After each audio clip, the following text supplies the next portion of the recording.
Gue rasanya kayak lagi mau berangkat kuliah aja ya, bukan mau masuk ke hutan 2 minggu.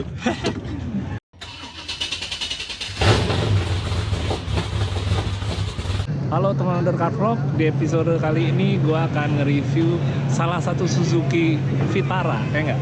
Ini Escudo sebenarnya, tapi dirubah ke 4-wheel yang ikut di AIOX.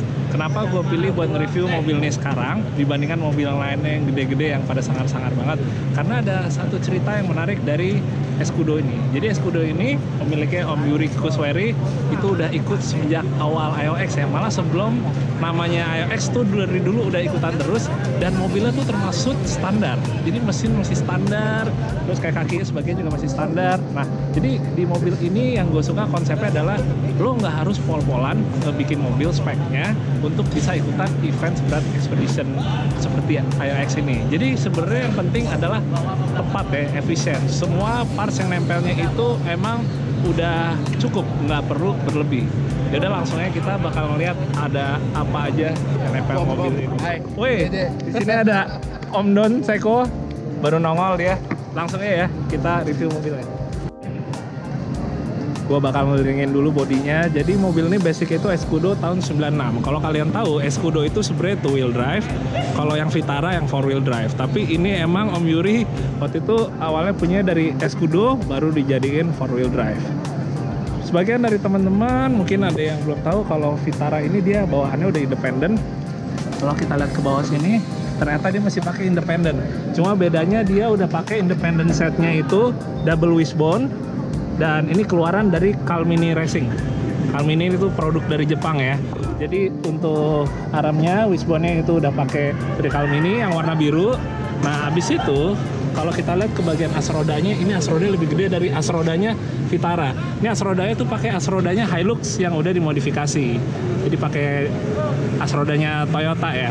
Terus habis itu untuk shock breaker-nya ini pakai shock breaker dari keluarannya dari Fox ya. Ini shock breaker yang biasa, bukan coilover. Jadi coil springnya itu ada di belakang, pakai king spring.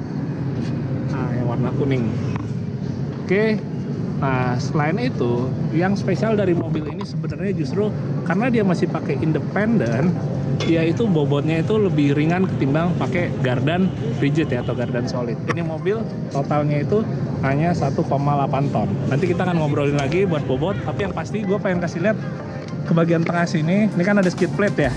Nah, ini bonggolnya nggak ada, nggak kelihatan sama sekali. Kalau mobil yang solid ya, ini udah ada bonggol di sini gede.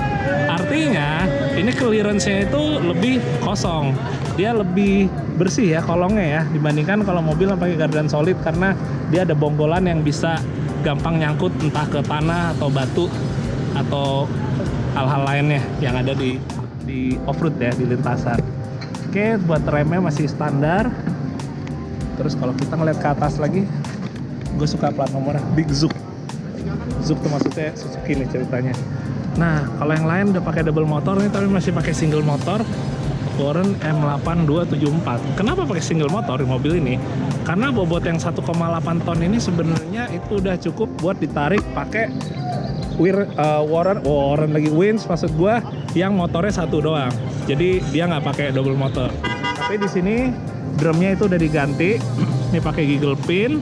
Terus selingnya juga udah pakai yang plasma ya, jadi ringan. Oke, di sampingnya ada lampu-lampu rigid industry. Ini dikasih tambahan kaca yang warna kuning ya. Ini buat fog. Gunanya buat kabut kalau yang warna kayak gini. Bumper pipanya custom. Ini buatan dari DSS ya, Om Dana. Keren sih. Lubang-lubangnya estetikanya bagus. Disambung ke samping supaya buat ngelindungin bagian fendernya supaya nggak pecah kalau nyadar-nyadar ke pohon. Dia nyadarnya ke tulang-tulang, ke pipa-pipa ini.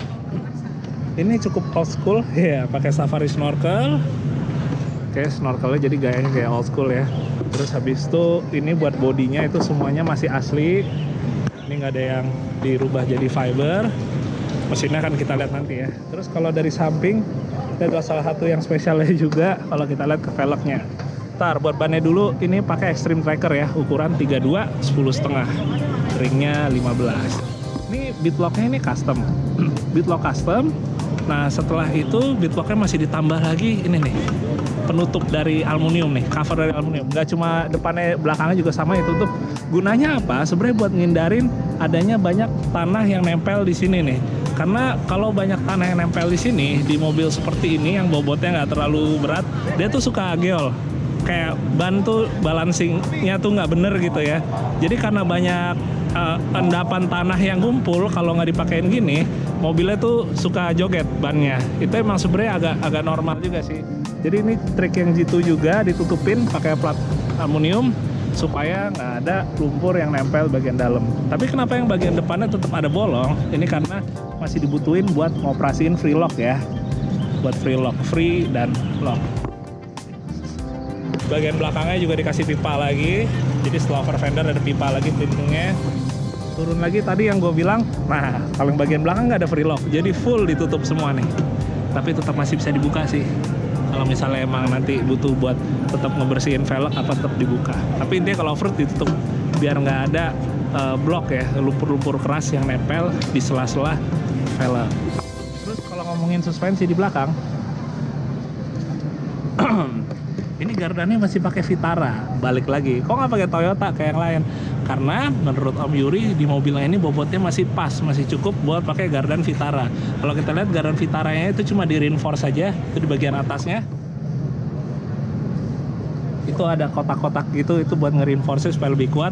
Terus di bagian belakang juga sama, ini belum pakai coil over, tapi masih pakai coil spring sendiri. Ini yang kuning. Plus tambahannya shock breakernya pakai King yang ada reservoirnya ya, tapi ini bukan bypass yang kayak di Speed Offroad. Oke. Oh ya, terus balik ke gardannya ini jadi masih tetap pakai Vitara karena cukup, dan rasio gearnya tetap bawaannya, panel gearnya, dan itu sudah cukup low ya, sudah cukup low. Mundur lagi kita ngelihat ada winch. Ini winchnya emang tersembunyi nggak kelihatan, tapi ini adalah Warren 9,5 XP. Sama kayak mobil lain, itu belakangnya itu biasanya pakai winchnya yang model tidur ya, dan tetap slingnya bawaannya ya, model yang sling baja.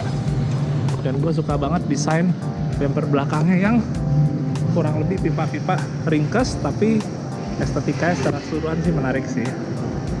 Bagian kanannya buat ban serep, bagian kirinya buat bawa jerigen Expedition One, kurang lebih jadi 30 liter dua ini. Oke, mumpung lagi di belakang, gue akan coba buka bagian belakangnya ya, kita lihat ya.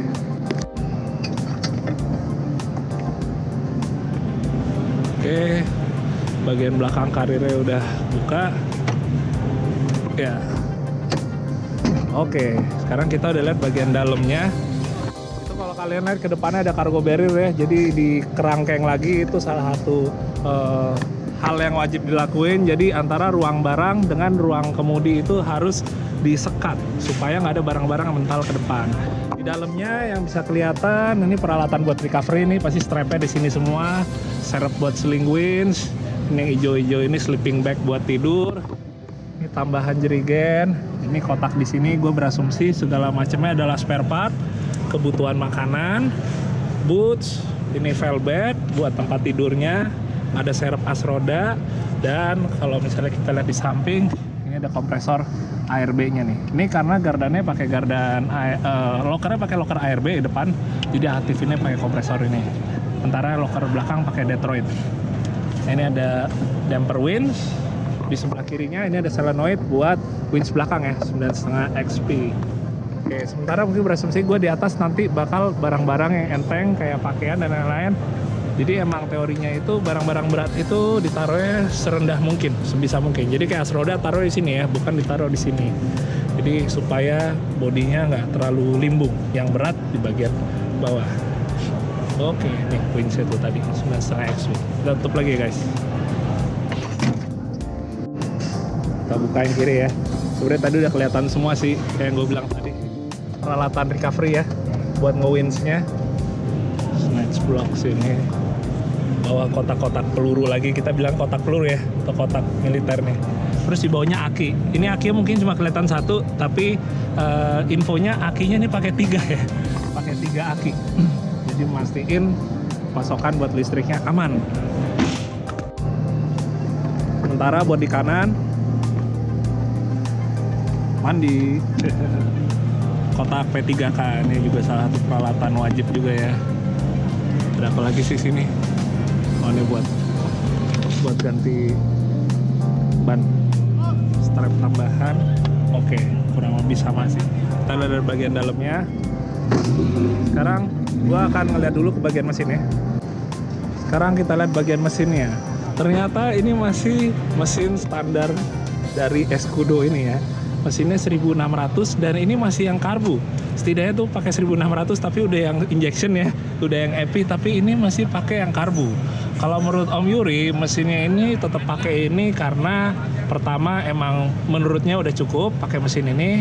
Selain itu, dengan bobot yang total 1,8 ton dan rasio gearnya yang pas, mesin ini tuh sebenarnya lebih dari cukup ya tenaganya. Jadi tetap dipertahanin. Apalagi mesinnya ini teknologi juga nggak terlalu aneh-aneh dan Om Yuri emang udah sangat familiar ya, udah sangat kenal banget dengan mesin Vitara dan kawan-kawannya. Jadi tetap pakai ini. Tetap pakai mesin G16. Radiatornya juga masih pakai standar. Fan-nya juga kalau gue lihat di sini tetap ya pakai fan bawaannya, pakai Visco bawaannya, jadi nggak diganti elektrik. Terus untuk power steeringnya juga standar. Ini bedanya tadi karena udah pakai shock yang panjangnya nih. Pakai apa namanya? Tony Fabtech yang depan. Shocknya Fabtech. Shock itu ada 2. Ini jadinya nongol, nembus, bikin bracket baru, sudut barnya nih yang warna biru. Terus buat mesin itu katanya juga jeroannya nggak banyak dirubah. Yang dirubah itu cuma klepnya ya, jaraknya direnggangin sama ngubah sedikit ininya ya, untuk spuyernya digedein lagi. Katanya itu aja yang dirubah. Sama gue lihat yang udah nggak stok sih kabel businya ya. Mungkin untuk pengapian sih emang tuh seperti coil, kabel busi itu emang udah di-upgrade. Tapi intinya masih speknya tuh ringan ya, nggak jauh dari standar buat mesin. Nah ini yang tadi gue bilang gue suka karena Om Yuri itu prinsipnya kita ikut off-road berat ekspedisi kayak AOX ini bukan berarti kita harus serba pol-polan semuanya. Ada bagian yang sebenarnya dirasa cukup, ya udah kita pertahanin di level segitu. Jangan terlalu tinggi banget karena kalau terlalu tinggi bukan cuma masalah duitnya jadi gede ya pengeluarannya, tapi masalah maintenance-nya juga takutnya nanti juga jadi ribet. Kalau misalnya mesin terlalu canggih, terlalu high spec, kalau mesin nggak jauh dari standar, enaknya itu nggak banyak pusing.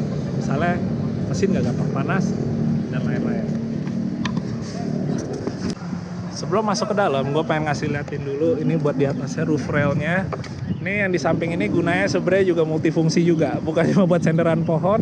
Ini buat awning juga, bisa juga buat taruh bracket lampu dan lain-lain pas kita udah mau camping ya. Terus ini kayaknya roof rail yang ini yang bawaan aslinya, tapi gue nggak tahu udah dirubah apa belum. Tapi yang jelas ini tambahan roof rack.